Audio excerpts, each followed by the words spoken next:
Hi, Jeff again from Mark Wahlberg Airstream and RV in Avon, Ohio. We just talked about how to set your camper up and level it and stabilize it. So now the next step in getting ready to camp is to hook up your utilities. Okay, so today we're going to look at this base camp. First I'm going to open everything up and show you that we have a 30 amp plug here. We have our sewer connection here. So in this port we have a port for Cat 5 data cable. Sometimes the park will provide data and or cable TV. So you have 3 places that you can put water next. Potable water only. This is for filling your fresh water tank. End of the garden hose in here. We're going to go hook the other end up, the spigot, back where the utilities are in the campsite. And we're going to turn it on and we're going to stand here and we're going to wait. The reason we're going to do that is continued pressure into your tank after your tank is full can damage your tank or your systems. So you don't want to do that. So once you're full, you're going to know by water back feeding out around the hose. There's a little hole here that the water will come out of. And also your tank is equipped with an overflow tube that you cannot see, but it is directly under here and we won't be able to find it. And water will start to drip out from underneath of your Airstream. So those, after you see those 3 indications, you want to immediately turn off the water and remove the hose. Now, if you're going to use your tank, you would be using this for boondocking. You would not be using this when you're hooked up at a campsite. So you do not need to fill this if you're at a campsite with hookups, and you will have to use your water pump to have access to this water. Your water pump will give you the water pressure here. We're going to assume that you're at a campsite today. So we're going to hook up to what says clearly on it here, city water inlet. And we're going to ignore this black flight waste tank flush right here until our next segment when we go over dumping your vehicle. And then we're going to get our shore cord for our power. And we're going to connect it up. And the reason we're going to connect everything at the camper first is for safety. You do not want to walk around with a live wire, nor is it easy to hook up your water with your water pressure already on. So we're going to hook up everything over here, then we're going to walk over and we're going to hook up safely over there. This is a simple plug. There's several different types of these, round. This is a 30 amp. We'll go over the other end of this in a minute. So down here is where you empty your tanks. We talked about that. You have a cap on here. You want to make sure that the black is closed, pushed all the way in, and the gray is pushed all the way in before you take the cap off. All right. As you can see, there's going to be a little residual that hangs out in here. So you may want to have a pair of gloves. This is a new unit, so I'm not worried about that. All right. Then you're going to take your sewer hose and you're going to hook it on here and snap it onto the rings. Okay, so now that we have our electric, our sewer, and our water connected, before we do anything, we're going to go around inside. We're going to make sure all the faucets are turned off and the water pump's turned off. We don't want any strange water flowing for us. Okay, so now we're going to come to this end. We're going to plug in our shore cord to get power. This is a 30 amp plug. Most of your parks are equipped with a 30 amp plug. It'll look like that. And you'll just plug right into the wall there. Now if your park only supplies 50 amp, this is an adapter. So I could plug it into 50 amp here, or I can plug directly into 30 amp. Or if I have my camper at home, I'll tell you this real quick. If I want to charge my batteries, I can plug this on. It has a 110 on it. You want to put that in a 20 amp circuit. And do not run your air conditioning in your unit. This is solely for charging your batteries when you're not using your unit. Or if you're only going to use minimal electricity, definitely not the air conditioner. All right, so we've plugged in our electric over at the pole. We're safely over here out of the water, out of the low parts of the campground. We're going to hook our water spigot up. And then lastly, we're going to hook this up to their ground line. And we'll show you that over in the next session. The last thing I want to tell you about this is when you're at the campground and you're using your tanks, now that you're hooked up and you're ready to put your awnings out and have a good time, you want to leave these levers closed. And the reason for that is you want to let pressure build up in your tanks so that when you empty your black tank, which is solids, you're going to be able to have a lot of water pressure behind it to clear it out. So we'll talk about that later in dumping.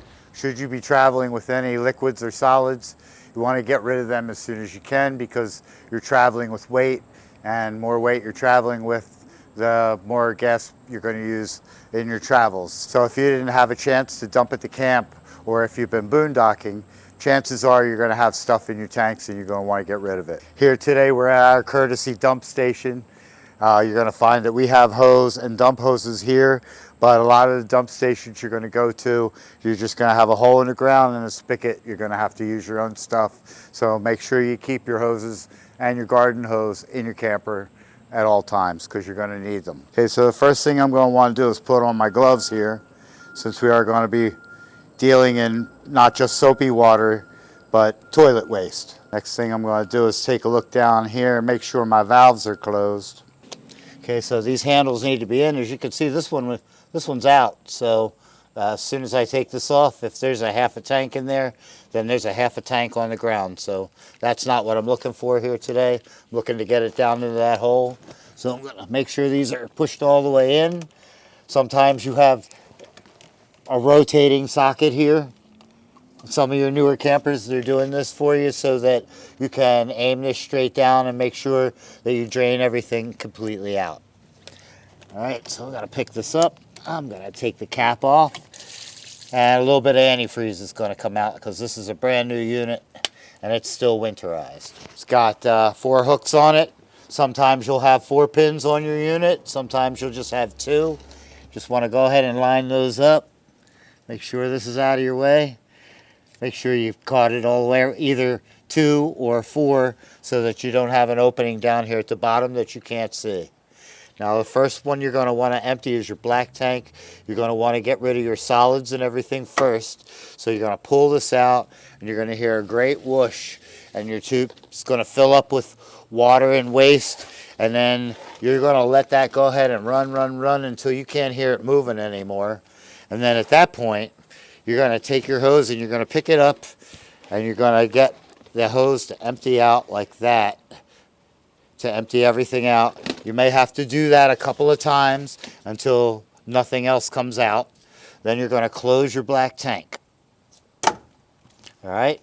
Next, we're going to open the gray, and the reason we're going to do it in this order is the gray's soapy water from your drains and your showers, and that'll help to rinse everything out so that it's nice and somewhat sanitary.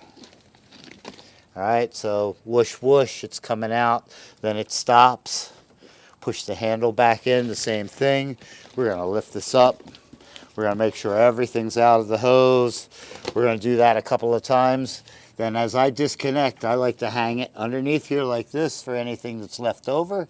Catch it. And then I'm going to take one final turn and get everything down the pipe. And then since they were nice enough to provide this for me, I'm going to hang that back up. All right, so now I can put my cap on.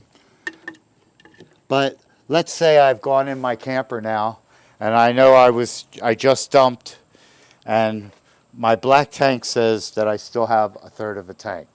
So what that's going to be is some toilet paper or something is going to be sitting on the inside wall of your tank, and it's going to be hitting the sensor and giving you a false reading of 1/3 full. So what am I going to do about that? All right, so I'm going to have to hook back up real quick, which will only take a second. And I'm going to open that black tank back up, and there's nothing going to come out. But I'm going to take my garden hose. So you're going to want to come to the water fill station, or sometimes it's on the outside of your camper, but with the new camp, they have everything integrated here. And you're going to look for this black one.